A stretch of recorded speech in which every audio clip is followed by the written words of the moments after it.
Hola a todos y a todas, bienvenidos a un nuevo episodio de Entre Tubos Podcast. El día de hoy vamos a hablar sobre el hantavirus considerando el brote que hace unos días se reportó en un crucero.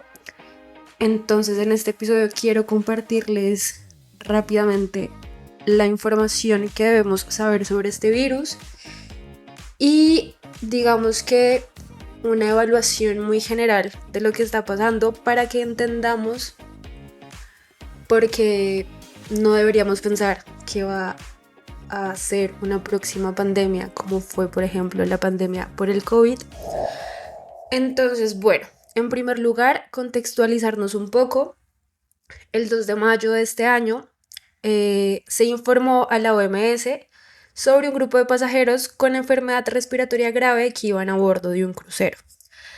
Este barco transportaba aproximadamente 147 personas entre pasajeros y tripulantes y al 4 de mayo se habían identificado 7 casos. 2 casos de estos estaban confirmados por el laboratorio y 5 casos eran sospechosos y dentro de estos casos ya se había reportado el fallecimiento de 3 personas.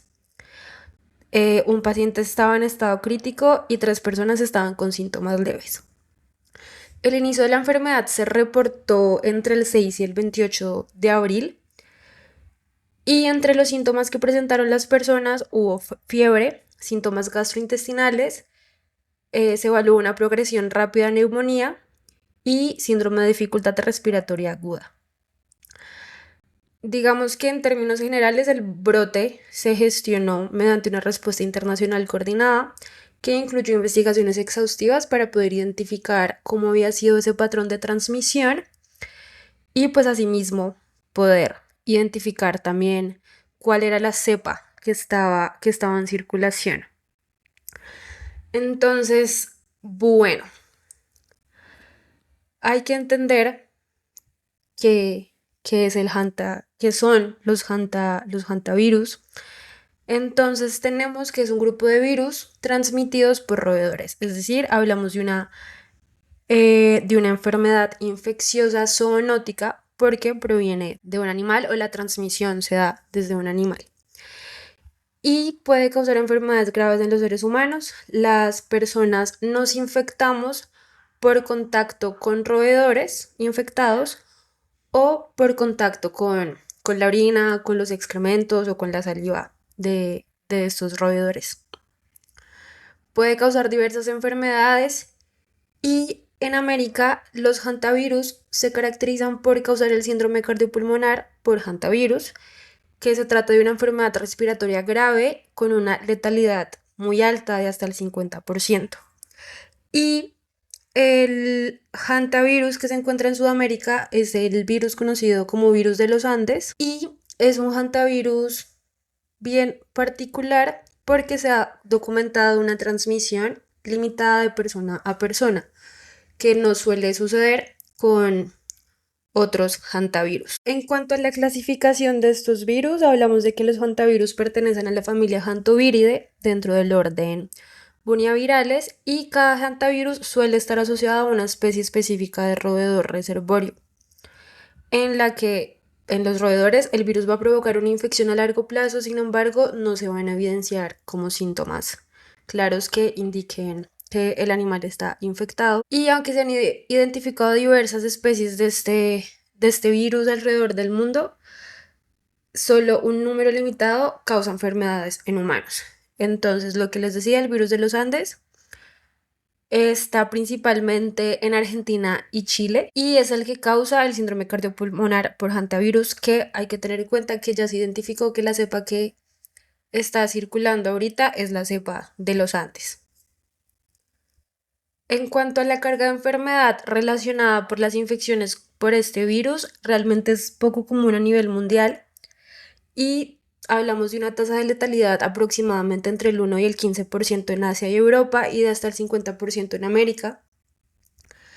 Sin embargo, la mayoría de casos se concentran en, en Argentina y en Chile. En cuanto a la transmisión, como se les mencioné, se produce por contacto con orina, excrementos o saliva de los roedores infectados.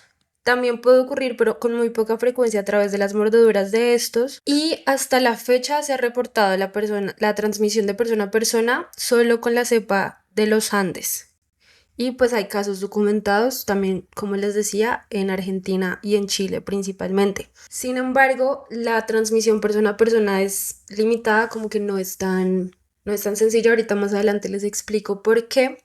Y digamos que se requiere de un contacto prolongado y de un contacto muy estrecho para lograr como la transmisión. Y en relación con el riesgo de transmisión, digamos que las alertas se han prendido principalmente por la alta letalidad que tiene y como por la atención pronta de los casos que se puedan identificar para poder pues evitar que las personas se mueran. No es tanto por el hecho de que el virus se pueda transmitir muy rápido, sino de poder atender los casos que se identifiquen de manera pronta para evitar pues que las personas se agraven. Y también hay que tener en cuenta que los reservorios del hantavirus son roedores silvestres, es decir, también esto marca una limitación importante en términos geográficos, que incluso la cepa de los Andes justamente solo se presenta en Argentina y en Chile porque es en estas zonas donde habitan los roedores que se infectan pues con esta cepa. Entonces hablamos, e incluso la OMS ya lo mencionó, que el riesgo es realmente bajo, o sea, esta infección no tiene potencial pandémico y pues de igual forma se va a seguir vigilando la situación epidemiológica para poder hacer seguimiento de esos posibles casos, considerando también las personas pues que aún siguen en el crucero. Obviamente hay que mantener como la atención en ellos para ir evaluando qué sucede. Bueno, encontré una información bastante interesante que me gustó mucho. Les voy a compartir un poco sobre la evaluación como de los casos que se han logrado identificar. Entonces, ¿cuántas personas están potencialmente expuestas?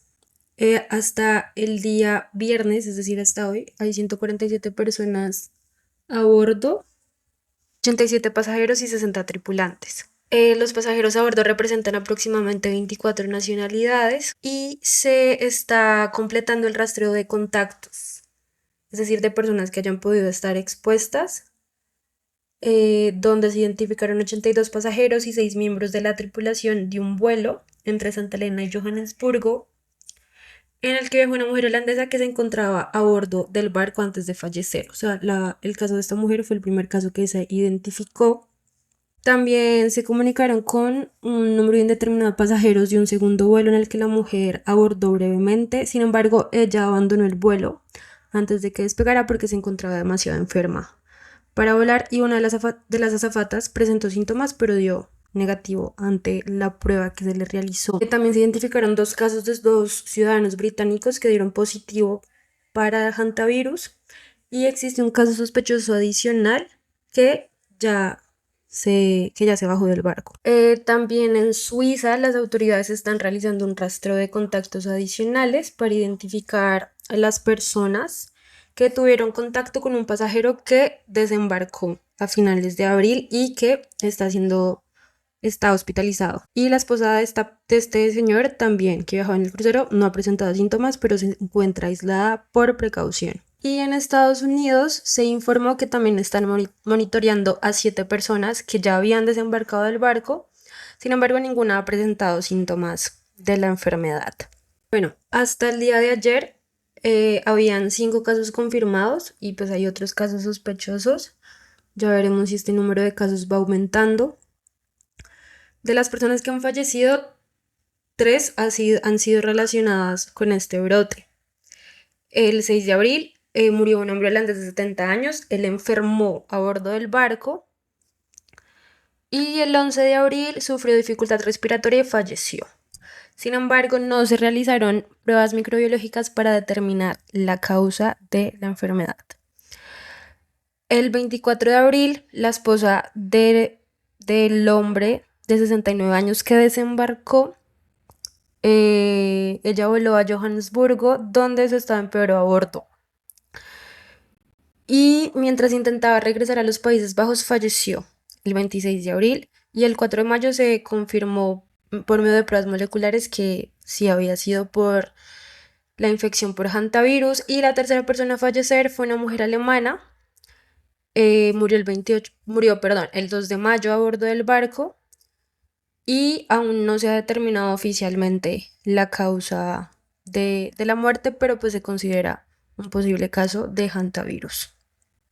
En cuanto al origen de virus, aún se está investigando, pero la OMS cree que la pareja holandesa y posiblemente otras personas se infectaron antes de embarcarse en el crucero el 1 de abril. Esto es importante porque posiblemente estas personas adquirieron la infección en Argentina, donde este virus es endémico, y pues ya como que se hizo la transmisión durante estos vuelos y finalmente llega a una persona en el barco.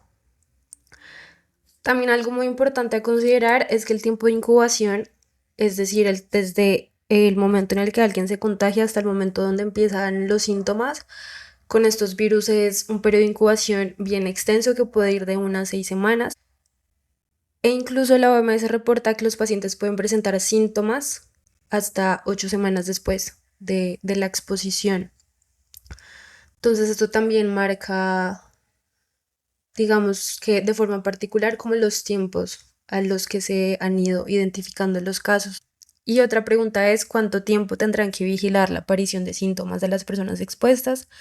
La OMS ha recomendado que los pasajeros y la tripulación deberán permanecer atentos a los síntomas del hantavirus durante 45 días. Y pues de igual forma, todas las personas que en este momento están a bordo del barco, pues se considera que son contactos estrechos, entonces habrá pues que estar muy atentos a lo que va pasando. Y como les decía, este virus tiene una letalidad de hasta el 50%, que es como lo que prende las alertas.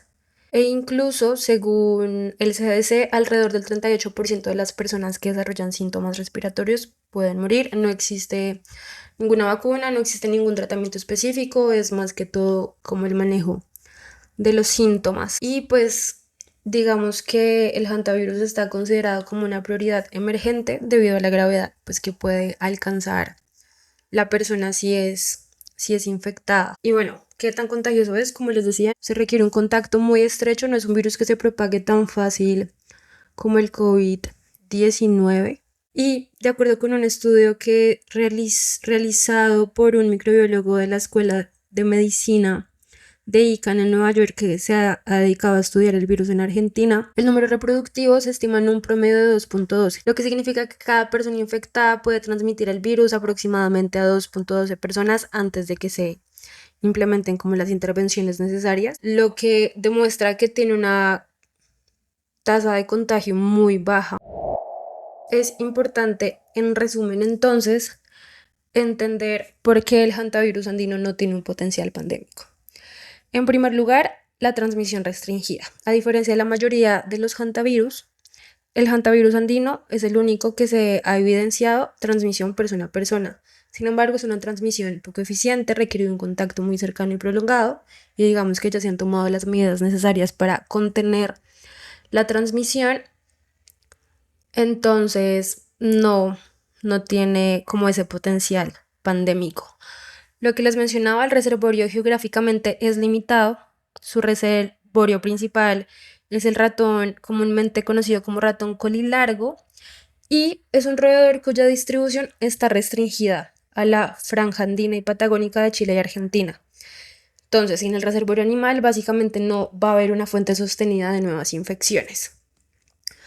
Por otro lado, tampoco este virus tiene adaptación a transmisión eficiente entre seres humanos. Sí, esta cepa se transmite entre humanos, pero para que tenga un potencial pandémico necesita transmitirse de forma sostenida en cadenas largas y como les mencioné, la cadena de transmisión humana de este virus es muy corta, generalmente llega a 1 o 2 eslabones, y además este virus no ha adquirido mutaciones que optimicen su unión a receptores del tracto respiratorio superior, que es lo que facilita como la transmisión por gotas de saliva, aerosoles, etc.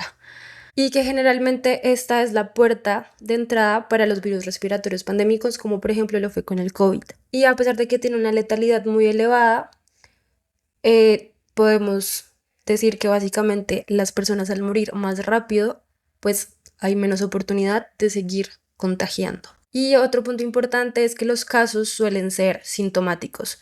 Entonces, en primer lugar, se identifican rápido para poder intervenir y pues de esta manera se interrumpe la cadena de transmisión. Y considerando la microbiología y la estructura del virus, digamos que le faltan ciertos atributos que han caracterizado a virus pandémicos a lo largo de la historia, como por ejemplo la alta afinidad por receptores del epitelio nasofaríngeo, la estabilidad en aerosoles ambientales y pues el periodo de incubación largo con infectividad presintomática, que como les mencioné no lo tiene. Entonces, básicamente el hantavirus andino es un patógeno serio a nivel regional, pero que de alguna forma está atrapado si evaluamos como la ecología también de este virus por su dependencia a este roedor que no se encuentra con una distribución mundial, y biológicamente también hablamos de su incapacidad para establecer una transmisión humana sostenida y eficiente,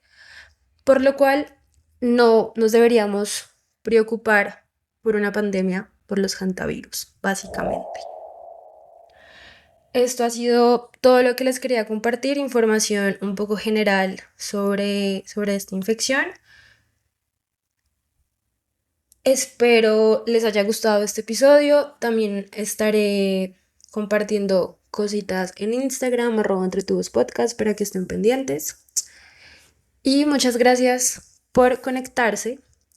Nos encontramos en un próximo episodio. Bye. Yo soy Val Estrada, bacterióloga apasionada por la ciencia, y esto es Entre Tubos, un podcast de microbiología y bioanálisis. Encuéntranos en redes como Entre Tubos Podcast y escúchanos en plataformas de audio cada semana.